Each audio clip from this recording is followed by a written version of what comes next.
c'est avec désolation et consternation que j'ai appris que le chef de l'État togolais prend part à cette grande marche républicaine en France.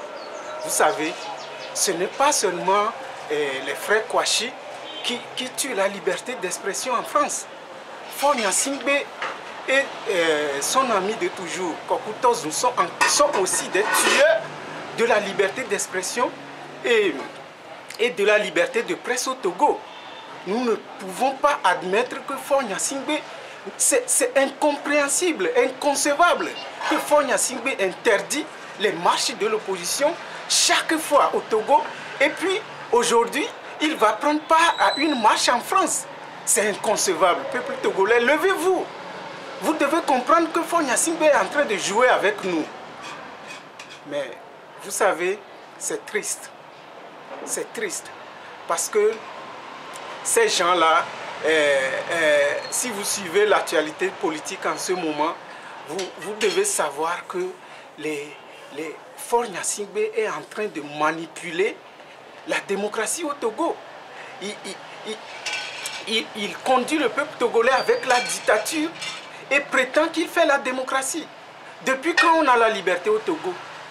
Les radios sont fermées en tout moment, les journalistes sont emprisonnés, zigouillés, tabassés en tout moment. Et Faure Gnassingbé prétend aller prendre part à une marche républicaine en France. Mais dit-on, ici j'interpelle les herpétistes qui prétendent que la marche, ceux qui marchent vont marcher jusqu'à ce que leurs souliers vont se dégrader, tout ça. Mais où sont-ils? Que va faire Faure Gnassingbé en France? Chers compatriotes togolais, mais levez-vous, défendez-vous, levons-nous pour reconquérir notre liberté. Et aujourd'hui, comment pensez-vous de l'actualité politique togolaise? Vous savez, les déconstructeurs de la lutte du peuple togolais, ce sont ceux-là. La banda d'Egli, les crapules du car, les criminels intellectuels qui sont réunis pour nous torturer, nous faire souffrir seulement au Togo. Rester ensemble avec UNIR, RPT UNIR, et prétend lutter pour le peuple et prendre de l'argent, défendre leurs privilèges tout en prétendant qu'ils sont avec le peuple. Et que pensez-vous aujourd'hui de la sortie de l'ADI et du CAR qui dit que Faure Gnassingbé n'a qu'à encore continuer à nous gouverner? C'est ridicule, tout à fait ridicule. Je voudrais dire merde à ces gens-là. Ces gens-là, je crois qu'un jour viendra, ils rendront compte à notre peuple, meurtri, à ce peuple qui a tant souffert. Je leur dis de prendre leur garde.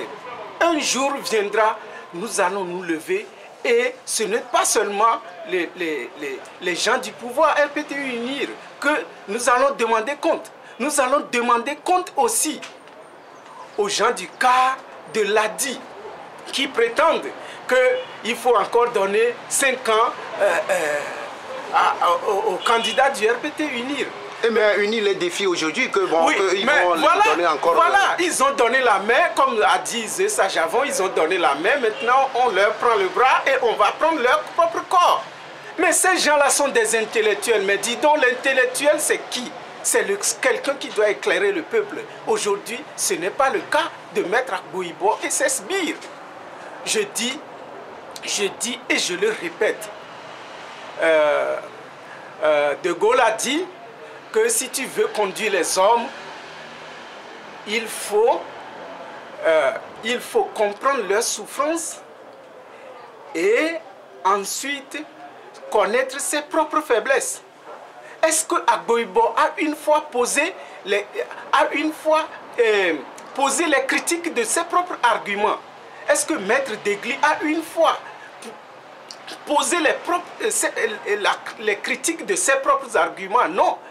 Ils ne critiquent jamais leurs propres arguments. Ils ne font que déconstruire ce que l'opposition vraie est en train de construire pour pouvoir manger avec le RPT UNIR.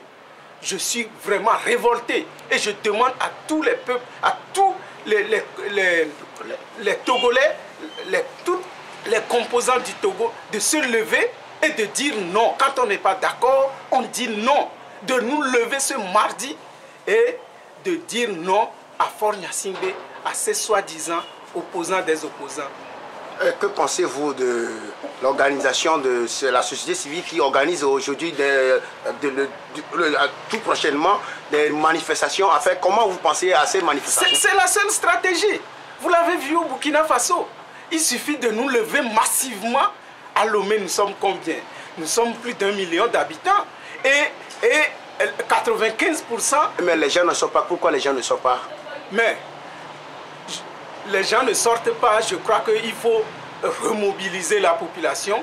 Comme je suis en train de l'écouter tout à l'heure, il faut remobiliser la population, demander, mettre beaucoup plus de 200 personnes dans la rue avec des mégaphones sur des motos, avec des affiches, des distributions de tracts et tout ça là, tous les moyens sont bons pour remobiliser le peuple.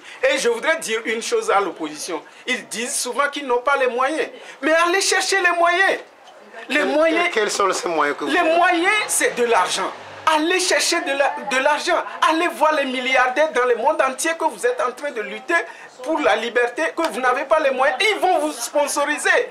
Même s'il faut hypothéquer une partie de notre richesse pour conquérir la liberté au Togo, moi je suis pour. C'est ce que l'opposition doit faire.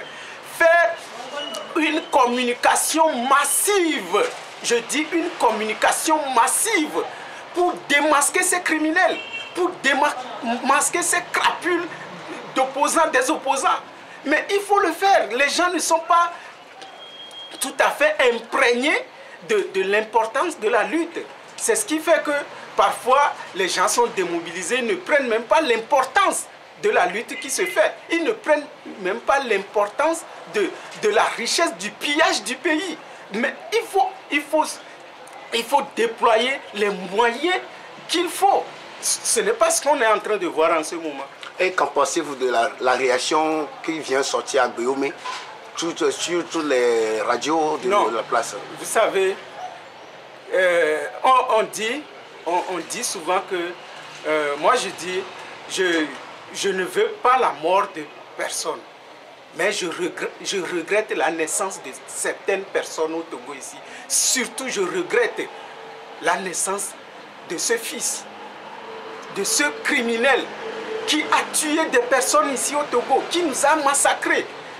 Que ce soit Afro Jardin, les taxis de mort, l'assassinat ciblé des banquiers, tout ça là. Et aujourd'hui, oui, la mort de Kege, il a fait brûler son compatriote et des garçons. Et puis tout ça, on le sait. Un jour, il s'est repenti, il vient chez nous, on l'applaudit, il croit qu'il est populaire et il recommence à faire ses bêtises. Je voudrais dire à Agbeome qu'un jour, il payera à ce peuple. Même s'il ne paye pas jusqu'à sa mort, l'histoire le jugera. Il fait trop de mal à ce pays. Je voudrais lancer un appel à toute la jeunesse togolaise que crachez sur Agbeome. Dites-lui merde à son sbire Gérard Adja. Vous êtes plus intelligent que ça. Moi, la première fois que je vous ai écouté, je croyais que j'ai affaire à une personne vraiment charismatique. Mais aujourd'hui, je ne vois pas pourquoi. Vous avez quelle dette morale envers Agbeome, monsieur Adja Gérard? Mais dis donc, vous vous foutez de la merde avec ce type, ce criminel qui a fait trop de mal à ce pays. Alors, l'histoire vous jugera. Et aujourd'hui, ça fait cela 2 ans que le marché togolais a été brûlé. Qu'en pensez-vous de ce marché? Je voudrais d'abord m'incliner pour Yakanou qui a perdu sa vie dans cette bataille. Et je voudrais aussi encourager ceux qui sont en ce moment en prison pour cette histoire. Vous savez, cette histoire est inventée de toutes pièces pour pouvoir faire taire l'opposition togolaise. Je ne crois pas qu'ici au Togo, un homme de bon sens, un homme capable de faire des analyses par lui-même peut dire que cet incendie a été organisé par l'opposition. Mais d'ailleurs, nous entendons le procès. Tout le peuple togolais attend ce procès. Alors, je voudrais dire à ceux qui sont en prison, à ceux qui souffrent de cette histoire, les femmes du marché, ceux qui sont morts, que Dieu est grand. Dieu demandera compte à tout ce que nous avons fait sur cette terre. Mais aux criminels incendiaires de marché, aux criminels, je dis bien criminels, ceux que la CST a doigtés comme les instigateurs de ces incendies, je leur dis de faire un examen de conscience et de savoir que même s'ils ne payent pas ici-bas, le ciel leur demandera compte. Et le peuple togolais, l'histoire du peuple togolais retiendra que en 2012, que les grands marchés du Togo ont été brûlés par eux et leurs descendants l'apprendront. Je crois qu'ils auront des comptes à rendre à l'histoire et à Dieu. Merci. Merci.